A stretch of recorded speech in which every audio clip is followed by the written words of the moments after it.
엄마는 그래서 아빠랑 잤어 그랬는데 아니 안 잤는데. 사춘기 자녀와의 갈등은 축복이다. 갈등을 즐겨라. 유쾌한 밤.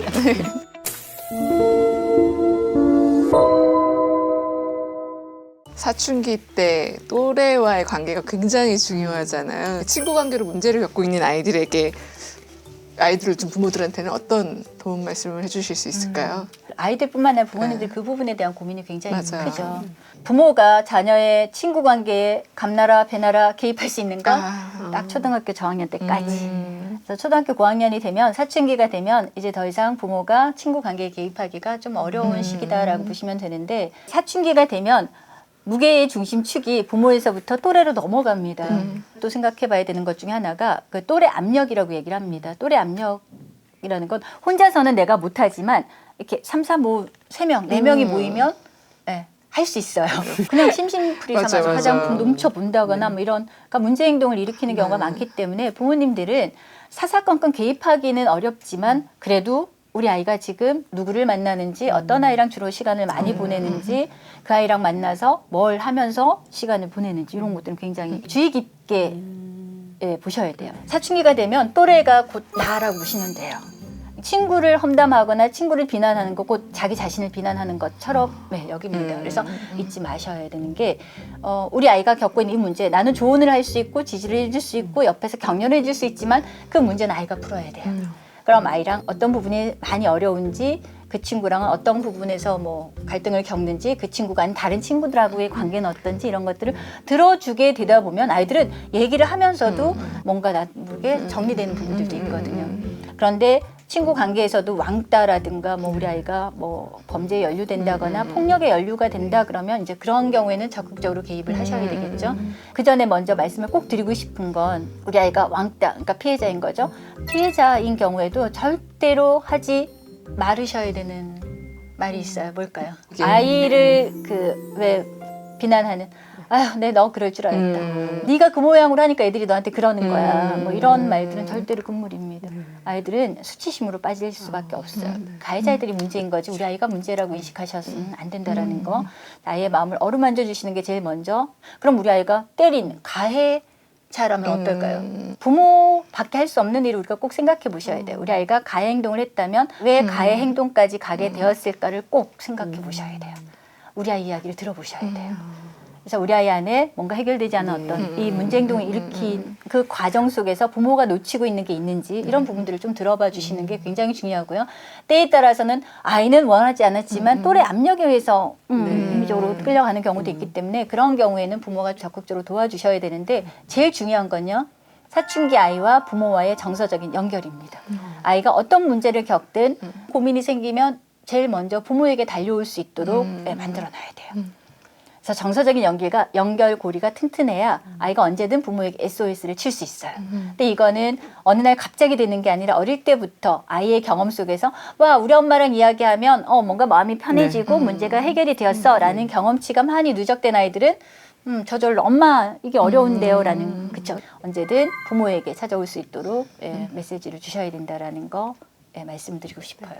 사실 어른이 돼도 제일 힘든 게 맞아요. 인간관계인데 인간관계예요, 진짜. 아이들은 정말 그 절대적인 또래 관계 속에서 그 관계가 틀어지면 정말 많이 상처받고 할 것 같은데 이게 좀 관점을 바꿔보셨으면 좋겠어요. 우리 아이가 문제 상황에 빠졌구나. 이걸 어떻게 하지가 아니라 이제 우리 아이가 미묘한 요 복잡한 친구 관계를 좀 경험 삼아 배워볼 수 있겠구나라고 보시면은 조금은 여유가 생기세요. 갈등을 통해서 내 요구뿐만 아니라 상대방의 요구도 우리가 살펴볼 수 있는 이런 것들도 기회가 되기 때문에 부모님들이 관점을 살짝만 조금 틀어보시는 것도 방법일 것 같아요. 사실 아직 그 초등학교 3학년인 저희 딸 같은 경우에는 지금도 사실 또래 관계에 대한 고민을 많이 털어놓고는 있거든요. 사춘기 됐을 때 제가 이제 이 아이 뭔가 문제를 해결해 주려고 물어보거나 들어주려고는 할 때에 이 아이가 이미 나한테 마음을 닫아서 문 닫아버리고 들어가거나 막 이럴 시기일 때는 대화를 하고 싶어도 어떻게 해야 되나 약간 막막함이 있을 것 같다는 생각이 들었어요. 근데 사춘기가 되면 문은 닫을 거예요. 어머님들이 문 닫고 들어가는 게 왜 이렇게 겁을 내실까요? 문 닫는 이야기를 굉장히 많이 하잖아요. 네, 근데 사춘기가 되면 사적인 공간이 반드시 필요합니다. 사춘기 아이들 예비 어른으로서 존중이 필요하고 그 존중의 첫걸음이 네 공간, 사적인 뭐 공간이라고 얘기를 한다면 방이 되는 경우가 많죠. 근데 많은 부모님들이 문만 닫으면 화가 나세요. 그래서 뭐 문짝을 뜯는 경우, 뭐 문고리를 뜯는 경우 유리문으로 바꾸시는 경우도 있었고 예전에 가출했던 아이를 상담한 적이 있었는데 내 공간이 없어서 숨을 쉴 수가 없다라는 거예요. 엄마가 시도 때도 없이 막 들락날락하는 게 굉장히 불편하다 이런 이야기를 아이들이 합니다. 근데 애가 문 꽝 닫고 가고 엄마가 뭔가를 얘기하는데 됐어 그러면 그냥 된 거예요. 아 됐다라는 거지. 근데 엄마는 그냥 궁금해서 도와주고 싶어서 엄마가 혹시 도와줄 게 있나 싶어서 그러는 거지. 언제든 말하고 싶을 때 말해도 좋아 이거예요. 그러면 이거 됐다는데 엄마가 됐다는 거지라는 거가 존중이거든요. 일단. 그러면 뭐지 우리 엄마? 그렇죠. 이런 것들이 쌓이다 보면 뭔가 모르게 나를 존중하는구나라는 걸 아이들이 느끼면 마음의 문이 약간씩 열릴 수도 있어요. 아이들이 좀 성적 호기심이 점점 좀 연령이 낮아지다 보니까 저와 육아 동지가 이제 이런 이야기를 나눠봤었어요. 실제로 제가 문을 확 열었는데 아이가 보고 있어. 그럴 때 어떻게 해야 하는가. 정말 현실적으로 이런 고민 하시는 분들이 굉장히 많으시거든요. 많으실 거예요. 일단 제일 먼저 심호흡을 하시는 게 제일 먼저 어떤 상황이든 그렇죠. 무분별하게 막말을 하는 이런 것들은 충동적인 반응은 멈추게 되어 있고요. 두 번째 우리가 생각해 봐야 되는 건 지금 우리 아이가 하고 있는 이 행동이 정말 잘못된 것인지를 좀 따져볼 때 사춘기 아이들이 다뤄야 될 첫 번째가 뭐냐면 성적인 충동입니다. 사춘기가 되면 편도체의 영역에서 성적인 관심, 이 성과 관련 성욕이 포함되거든요. 성욕이나 식욕도 요 편도체 기능이라고 보시면 되고 여기가 끊임없이 자극을 받게 되다 보니까 관심이 호기심이 생길 수밖에 없어요. 그래서 성적인 충동은 자연스럽고 당연한 반응이다라는 거고 그렇지만 사춘기 때 꼭 배워야 되는 게 이런 성적인 충동을 어떻게 조절하고 통제하느냐는 배워야 될 부분인 거죠. 그러면 일단 문은 닫으셨는데 자 하지 말아야 될 두 가지 중에 첫 번째는 그래서 모른 채 그냥 엄마 아무것도 안 봤다 하고 넘어가시는 거. 안 되고요. 애 막 목덜미 잡고 네가 커서 뭐가 되려고 너 이래서 가해자 된다 뭐 이런 뭐 찰컹찰컹 얘기해가면서 이것도 안 된다라는 거. 왜냐하면 모른 척 해버리면 아이가 이제 혼란스러워지죠. 내가 지금 분명히 이 행동을 해서 들켰는데 부모가 모른 척 해버리면 이게 잘못된 건지 올바른 행동인지 아닌지에 대한 이게 구분이 굉장히 모호해져요. 이런 것들이 조금 헷갈릴 수 있고요. 두 번째는 그렇다고 해서 아이를 다그치거나 비난하게 되면 아이들은 더 은밀하게 들키지 않고 볼 수 있는 방법들을 공유하고 찾아갑니다. 그래서 내가 좀 마음의 준비가 되었다면 이왕 들켰어요. 열렸어요. 그죠? 그러면 아이랑 터놓고 이야기를 하는 게 굉장히 중요합니다. 너도 당황스럽고 나도 당황스럽지. 근데 우리 이야기는 좀 해봐야 될 것 같아. 근데 예를 들어서 엄마가 좀 힘들다. 그렇죠. 그럼 동성인 어른, 뭐 아버지가 되든 아니면 그렇죠. 남자 어른 누구든 도움이 필요하면 그렇게 도와줄 수도 있고요. 부모가 같이 아이를 앉혀놓고 이야기하는 건 조금 권하지 않습니다. 조금 더 조용하고 사적인 공간에서 편안하게 이야기 나누는 게 좋고 그래서 엄마가 얘기를 하더라도 자, 꼭 다뤄줘야 될 게 있습니다. 이런 성적인 충동은 자연적인 현상이야. 그래, 그럴 수는 있어 라는 거예요. 그래서 아이로 하여금도 이런 거 너희 나이 또래에 그럴 수 있다라는 거 엄마도 알아 라는 거. 근데 두 번째, 네가 보고 있는 이 영상에 대한 이야기를 하셔야 되는 게 지금 아이가 만약 우리나라 영상물을 본다 그러면 우리나라에서 이렇게 돌아다니는 많은 성 동영상은 불법 비동의 촬영물이 굉장히 많아요. 근데 이런 불법 비동의 촬영물은 보는 것뿐만 아니라 소지하는 것도 불법입니다. 범죄예요. 근데 아이들이 이걸 모르는 경우가 많아서 이런 부분에 대해서 엄격하게 얘기를 해주셔야 되고요. 그리고 아이가 어느 만큼 시청하고 있는지도 조금 들어보셔야 되고 때에 따라서는 부모님들이 같이 보라는 얘기가 아니고요. 부모님들도 아이가 보는 영상들을 조금 보실 필요도 있고 또 하나 아이들한테 꼭 얘기를 나눠보셔야 되는 것 중에 하나가 그런 영상들은 상업적인 목적을 띠고 있기 때문에 성관계에 있어서도 과장되거나 왜곡된 형태의 그런 관계가 굉장히 많아요. 그런 것들을 통해서 아이들이 잘못된 성의식이 길러진다거나 제일 중요한 건 그런 영상들에 등장하는 여자들의 경우 굉장히 성적 대상화가 되어 있다는 거. 그렇죠. 그래서 이 영상을 꾸준히 아무런 그 도움 없이 계속적으로 보다 보면 아이들이 자칫 여자들을 성적인 대상으로 네. 뭐 물건처럼 취급을 한다거나 이런 것들도 문제가 될 수 있고 모방 심리가 생길 수도 있고 이런 것들은 충분히 좀 나눠 보셔야 돼요. 근데 그게 그냥 평소에 딱 이야기를 하기에는 뭔가 꺼내기가 조금 그렇다 그러는데 이렇게 이미 들킨 거 이걸 기회 삼아서 편안하게 좀 얘기를 해보시는 걸 좀 권해드리고 학교에서 성교육이라는 게 사실 저희도 받아봐서 알지만 좀 현실과는 조금 거리가 더 있는 것 그렇죠. 같아요. 맞아. 성교육이라고 생각하시기보다는 일상에서 성에 대해서 자연스럽게 네. 좀 접근하시는 거를 좀 권해드리고 싶어요. 그러니까 어릴 때부터 씻기면서부터 성교육은 시작된다고 보시면 돼요. 씻어주면서 아 여기는 뭐 네. 우리 누구누구 팔, 네. 여기는 우리 누구누구 등 조심스럽게 부드럽게 다뤄주면 아이들은 아 내 몸에 닿는 엄마의 감촉을 보면서 내 몸은 소중해라는 거를 네. 깨달아 간다라는 거죠. 네. 그러면서 내 몸이 소중한 만큼 다른 사람의 몸도 소중하고 귀하다라는 거를 인식할 수 있도록 도와주시면 돼요. 우리가 항상 상대방한테 뭔가를 할 때는 손을 잡거나 뭐 안을 때도 항상 먼저 물어보는 게 먼저야라는 네네네. 이게 성교육이거든요. 그러니까 존중.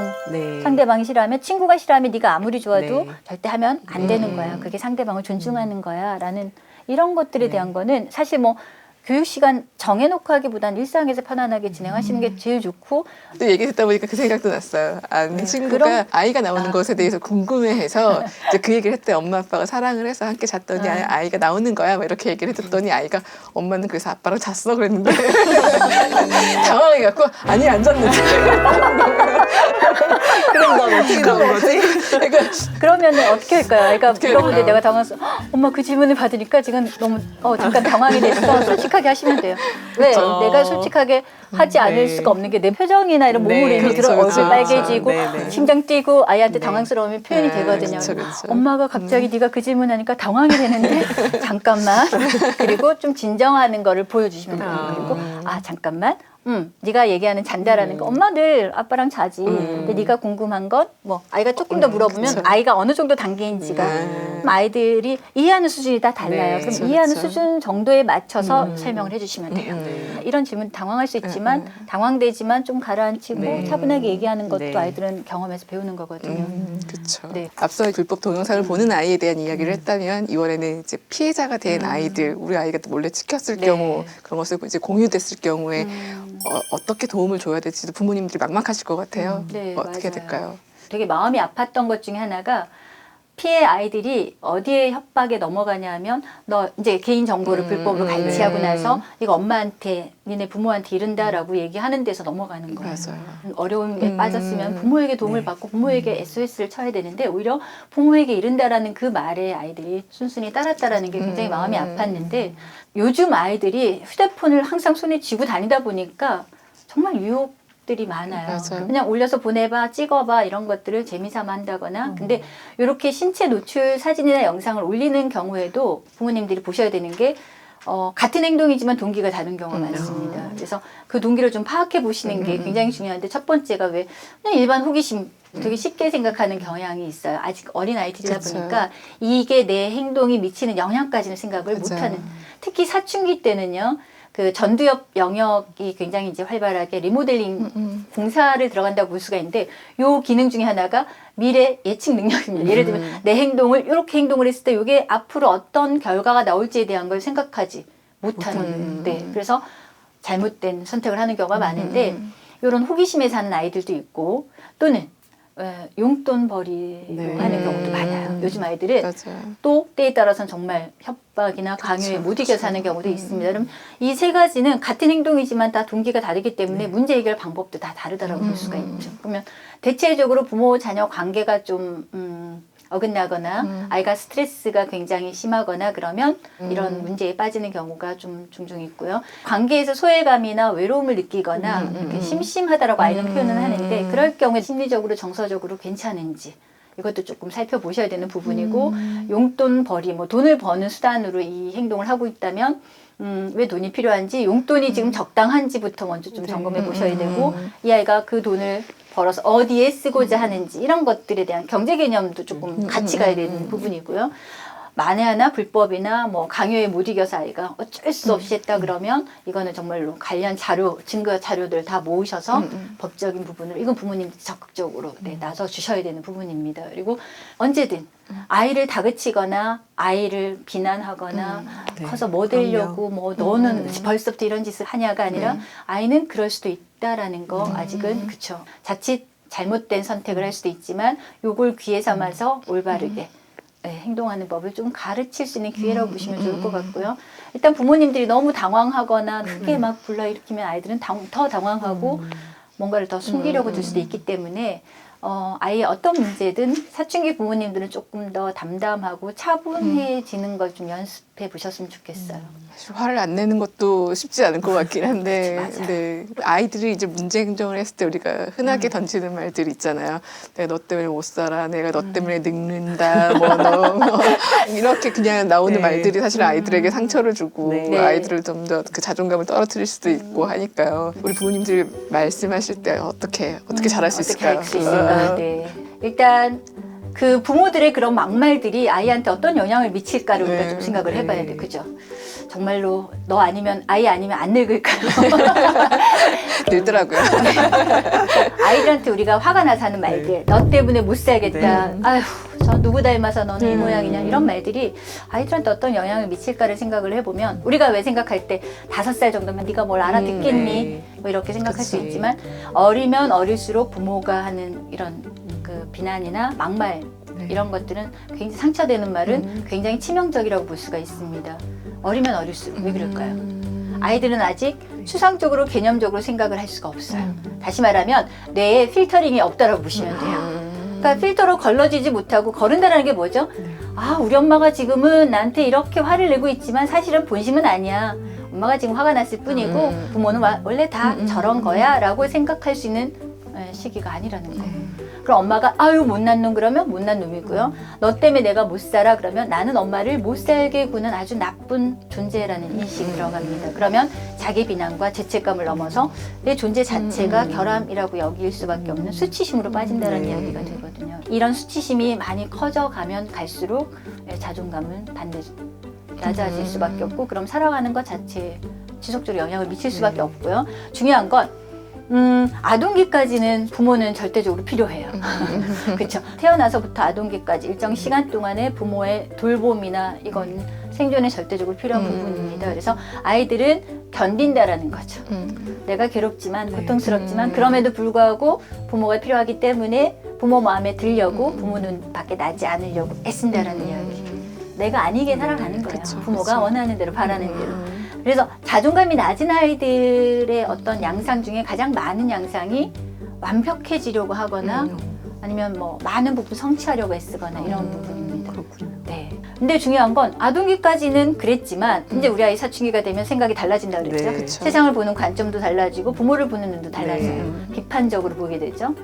그 전까지는 엄마는 다 가능한 줄 알았더만 아니네. 그죠? 그리고 난 엄마 없으면 이렇게 굶어 죽을 줄 알았는데 아니네. 아, 이제 나는 어른이야. 이제 엄마가 없어도 굳이. 라는 생각이 뭐 자리 잡게 되면은 이제 그동안 이렇게 해결하지 못하고 눌러뒀던 쌓아뒀던 어떤 미해결된 감정 덩어리들이 본물 터지듯이 행동 문제, 폭력적이거나 공격적인 양상으로 나타나는 경우도 있고 기질에 따라서 밖으로 표현하지 못하는 아이들은 우울하거나 무기력하거나 아니면 뭐 자해하거나 그래서 사춘기가 뭐냐면 아동기까지의 관계를 결산하는 때라고 보시면은 네. 그래서 어머님들이 그렇게 얘기하세요. 애가 멀쩡하다가 사춘기 때 갑자기 얘가 뭐 미쳤다 돌았다 얘기를 하시는데 아니요. 쌓인 게 있는 거죠. 네, 그동안 놀아놨던 것들이 행동화, 그러니까 문제 행동으로 나타나는 게 네. 사춘기다라고 보시면 되고요. 그럼 어쩔까요? 네. 어떡할까요? 근데 우리가 왜 어떤 문제를 해결하는 데 있어서는 제가 관계통장이라는 얘기를 책에서도 했습니다만 네. 관계통장을 한번 열어보세요. 그럼 우리 아이랑 아동기까지 내가 관계통장에 통장에 그 잔고가 어떤지를 보시면 뭐 플러스인 경우에는 네. 문제가 없어요. 그런 아이들은 사춘기 증상을 겪긴 하지만 대체적으로 무난하게 지나갑니다. 그렇죠. 근데 이게 뭐 마이너스, 뭐 완전 빚더미야. 그러면 네, 이제부터 조금 점검해 보셔야 되죠. 그러면 이거를 자 어떻게 할 것이냐? 한꺼번에 관계를 완전히 회복하겠어라는 건 내려놓으셔야 돼요. 우리도 살 빼야 되는데 10kg를 빼겠어라는 것부터 시작하면 절대 못 빼거든요. 네. 단계별로 시작하셔야 되고 이렇게 조각조각 내셔서 부분적으로 내가 할 수 있는 것부터 시작하시는 게 좋은데 팁을 좀 드리면 하지 말기부터 먼저입니다. 뭘 하지 말까요? 잔소리? 뭘 하지 말까를 뭐부터 해야 생각하면 될까요? 사춘기쯤 된 아이와 이야기를 해보셔야 돼요. 그동안 엄마가 너한테 했던 말이나 행동 중에 정말로 상처가 되었던 게 있는지를 허심탄회하게 좀 나눠보셔야 돼요. 아이들마다 다 달라요. 꼭 확인해 보셔야 돼요. 그래서 우리 아이한테 그동안 엄마가 너한테 해왔던 말들이나 행동 중에서 상처되는 게 있는지, 정말로 엄마가 고쳤으면 좋겠는 게 있는지를 물어보시면 그 중에 뭐 한 가지가 요거부터 시작하시는 거예요. 또 하나는 하기입니다. 우리 아이가 원하는 거. 아이가 그동안 받고 싶었지만 네. 받지 못했던 거. 엄마가 이렇게 해줬으면 정말 좋았는데 내가 차마 네. 말하지 못했던 거, 엄마랑 말할 기회가 없어서 내가 미처 표현하지 못했던. 그러니까 아이들마다 받는 사랑의 방식도 다 달라요. 네. 공통적으로 들어가는 칭찬하기. 사춘기야말로 칭찬이 정말 필요한. 근데 어머님들 그러면 대체로 이렇게 얘기하세요. 칭찬하려고 했거든요. 안 보여. 칭찬할 거리가 없어요라고 얘기를 하세요. 어떻게 할까요? 칭찬할 거리가 없으면 뭐라도 찾아야죠. 찾아야죠. 뭐라도 찾아야죠. 칭찬거리를 만드시면 돼요. 좀 도와줄래? 엄마 이거 좀 네. 도와줄래? 애가 도와주면 정말 감사함을 표현할 수도 있고요. 그러니까요. 아니면 관찰하시는 겁니다. 또 아이들은 부모가 나한테 시선을 주는 것만으로도 관심 받는다라고 생각을 하고요. 부모한테 나는 정말 중요한 존재라는 인식을 하게 됩니다. 그러면 칭찬거리가 없을 때는 그냥 오늘 자켓 입었는데 야, 잘 어울린다. 키가 많이 컸다. 이 자켓이 지금 예전보다는 조금 더 올라갔네. 우리 아들 그새 키가 많이 컸네. 이런 것들도 아이들한테는 엄청난 관심이고 칭찬보다 오히려 더 중요한 거가 될 수도 있어요. 그래서 칭찬할 거리를 찾는 것도 중요하지만 우리 아이를 잘 관찰하시고 아이의 어떤 행동이라든가 이런 것들을 반영해 주는 것도 중요하다고 볼 수가 있겠습니다. 자녀를 키울 때는 네. 부모도 같이 키운다라고 부모도 성장하는 과정이라고 네. 보시면 그러니까요. 될 것 같아요. 네. 말씀하신 대로 듣다 보면 우리가 또 여러 가지 상황 중에 하나가 우리 아이들이 이제 입을 꼭 다무는 거. 뭐 나는 대화를 하고 싶고 들어줄 준비가 되어 있는데 이 아이가 뭘 묻기만 해도 됐어. 네. 싫어. 몰라. 몰라도 돼. 뭘 알려고 그래. 막 이런 식으로 입을 딱 닫아버리면 진짜 할 말이 없어지고 뭐 어떻게 해야 될지 모르거든요. 어떻게 해야 될까요? 됐어. 엄마 몰라도 돼. 그러면 그냥 몰라도 되는 거예요. 왜 우리는 아이들의 마음을 막 다 열어보려고 하는지. 궁금해. 네. 그 궁금한 게 왜 궁금한지를 보셔야 돼요. 아이들은 귀신같이 알아차립니다. 엄마가 나를 돕고자 지금 물어보는 거지라는 거와 그냥 왜 호시탐탐 나를 뭐 이렇게 내 감시하려 들고 그렇죠. 감시하려 뭔가, 든다 그러면 아이들은 참견하려 든 생각하면 싫은 거죠. 그냥 있어도 왜 아이들은 잔소리 네. 구구절절 옳은 말이지만 듣고 네. 싶지 않아. 아까 맞아요. 잔소리거든요. 맞아요. 잔소리나 충고 조언도 싫어합니다. 됐어. 뭐 엄마한테 엄마 말해도 몰라. 그러면 서운하죠. 그럼 그 그러니까요. 서운함은 표현을 하되 엄마가 네가 엄마한테 그렇게 됐다라고 얘기를 하니까 엄마 뭔지 좀 서운하네. 엄마는 정말 듣고 싶어서 그런데 네가 그렇게 얘기하니까 뭔가 소외감 좀 느끼네. 엄마가 조금 엄마 노릇을 잘 못하고 있나? 뭐 이렇게 사춘기 아이들한테는 그 유머도 되게 중요합니다. 너 이거 한 번 더 얘기하면 5번째다가 아니라 한 번 더 얘기하면 아마 15,789번째일 걸 이렇게 얘기하면 이런 것들이 아이들한테 이거 5시까지 해가 5시 5분 2초까지 하는 건 어때? 이렇게 하면 아이들이 똑같은 전달을 네. 하지만 약간 좀 뉘앙스가 달라요. 네. 그리고 공부해라 보다는 이거 하려면 몇 시간 정도 걸릴 것 같으니 그러면 공부하는 건 전제하는 거예요. 네. 그럼 아이들 몇 시간?